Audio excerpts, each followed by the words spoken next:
and welcome to spirituality class. Breese, nice to be here with you this morning.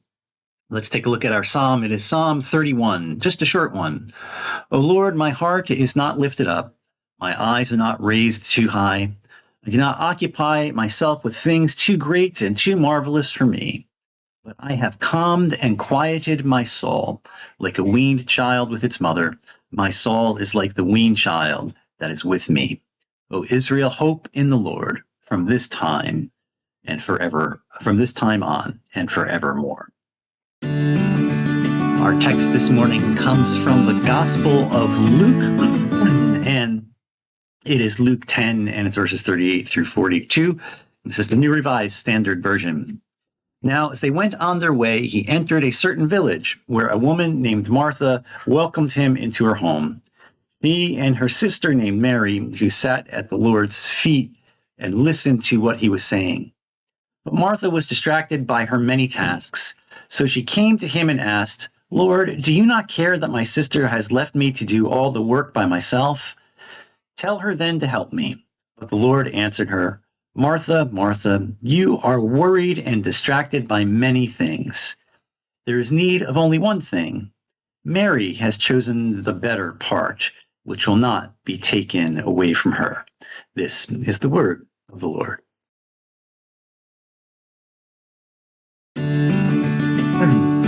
Excuse me, I had to clear my throat there. I've got a bit of a frog in it. Hopefully we do okay. So, this is one of those texts I think we know about. And I don't know about you, but when I hear this story of Mary and Martha, I feel a little kind of called out. I mean, I think a lot of us can kind of relate to Martha. I know I can. She's doing all the right things. She's welcomes Jesus into her house. She starts preparing a meal. She's got guests to take care of. She's doing the hospitality thing. She's being a good host. And suddenly she looks up and her sister Mary is just sitting there, sitting and listening, not helping. She is just being. And Martha finally snaps. She says, Lord, don't you care that my sister has left me to do all the work? Which, let's be honest, is a totally fair question if you look at it from Martha's point of view.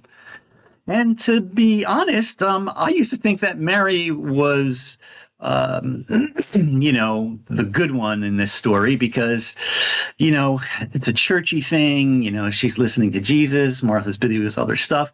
And I was, thinking that Mary had a sister named Martha who was stressed out all the time and just needed to chill a little bit. That's kind of how I used to just look at this. But as I get older, I've realized that actually I don't really identify with Mary.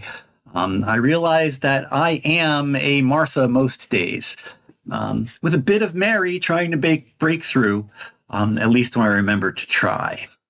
And sometimes what I really need is not to channel my inner Martha so much to be doing, but just instead to sit and hear what Jesus says gently to Martha. You're worried and distracted by many things. Just come, sit down for a minute. And that is exactly what Jesus does in our story today. He doesn't scold Martha for working too hard or too much. He speaks to what's underneath all that bustling activity. He says, Martha, you are worried and distracted by many things, but only one thing is needed, right now anyway. And Martha's chosen that better part. So I'm not going to take it away from her. So just to be clear, the story isn't about picking sides. It's not about saying Mary is good and Martha is bad. What Jesus offers here is a word about balance. Because here's the truth. We all have a Martha that's part of us, the part that wants to show up, to keep things going, to make things happen. And we all have that Mary part too. A part that's sometimes tired, that sometimes wants to rest, that sometimes just wants to reflect, that wants to sit, that longs to just be still and take something in, to listen, to breathe. Now, the hard part is this. Life doesn't make room for the Marys of the world sometimes. The world doesn't reward stillness for the most part. It says to us, what are you doing? What did you produce today? How far did you get ahead today? Even in something like mental health recovery or any kind of like self growth process, we might feel pressured to always be making progress, always pushing forward. It's like if we're not doing that, somehow we feel like we're falling behind. But Jesus says something very different in this passage. He says that Mary, who simply sat and listened and took in the moment, chose the better part. Now, I want to be really clear. This isn't Jesus saying that Martha's work, all that she's doing, was bad. The work mattered. What she was doing was important, providing hospitality. The stuff that we do and achieve in life is important to do. But there are moments like that moment there with Jesus, with Martha and Mary. The most important thing wasn't dinner.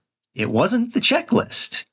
It was presence. It was the presence of Christ. It was being present with that loving fullness that was in Jesus. It was stillness. It was connection. I mean, have you ever had a day where your body is tired, your brain is tired, even like your heart, your spirit is tired, but you keep going anyway? Sometimes we have to do that, and that's true. And at that moment, that was Martha.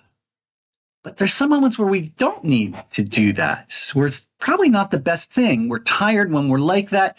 We need to stop. When we get to where that inside part of us is worn down, we don't necessarily have to keep going. Jesus sees those moments just like he saw Martha. He didn't say that she was bad because she couldn't do anymore or was trying so hard or whatever. He just says, look, can you stop just for a minute? Come, sit. There's something here for you too. And that's what makes this story such a gift for us on the road of recovery or even just in everyday life. Recovery life, it isn't just about what we do. It's about how we are. And it's about learning to slow down enough to hear what our spirits really need. I think it's important for us to learn how to rest, not like lying down to sleep and physical rest, although super important. At least not just that. We need to learn how to rest our spirits, our souls, how to stop thinking we have to earn the right to be still, outside and inside. It's okay to be still. It's okay to do that and do it without having guilt. We do need to work hard and to strive forward and to have a plan. We absolutely need that. Sloth is just as damaging as overwork. But sometimes sitting down, especially spiritually and emotionally, it's the hardest thing to do, especially when we have been carrying a lot. We feel like we need to keep carrying it, especially when we've lived through trauma or are fighting anxiety or just trying to hold it together some days. I think that's when the Mary part of us, the Mary in all of us, needs to speak up, needs to get over top of that Martha. That part of us needs to say, I need to breathe. I need to feel the presence of God. I need to just stop doing just for a moment and remember that I am loved not for what I do, but I am loved for who I am. That kind of stillness isn't laziness. It's actually brave. It's spiritual growth. And according to Jesus, it is the better part. Not the only part, mind you, but the part that too often gets lost. So, of course, we need the Martha part of us too, the one who shows up and keeps going. Martha's faithful. But if we only live in that mode, racing, serving, doing, striving, it's easy to lose ourselves in worry and distraction, which is exactly what Jesus is trying to say. So, What would it look like for you to bring some balance today to this moment in your life? Maybe that means giving yourself permission to rest without shame. Maybe it means checking in with your spirit today, with your heart, to just take a moment and reflect before you push forward again. Maybe it's letting someone else carry the tray for a little while, like Martha wished Mary would. Setting it down even, just for a while, so you can sit at the feet of peace. In the end, Jesus didn't say Mary was better.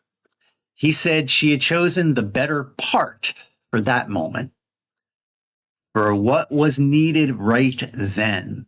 Sometimes what's needed is action, sometimes it's stillness.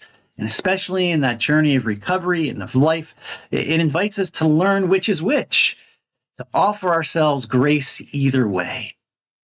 So today, whether you're feeling like Martha or Mary, I want you to hear this. You are loved in your doing. You're loved in your being. You're loved when you are productive, and you're loved when you're not being all productive and making it all happen. You are not simply your productivity. You are not just your performance. You are a person of sacred worth, created in the image of God, a God who knows how to work and how to rest, and who invites us to do the same. Amen. Well, thanks for joining me today, and I hope you have a good discussion and that you will have a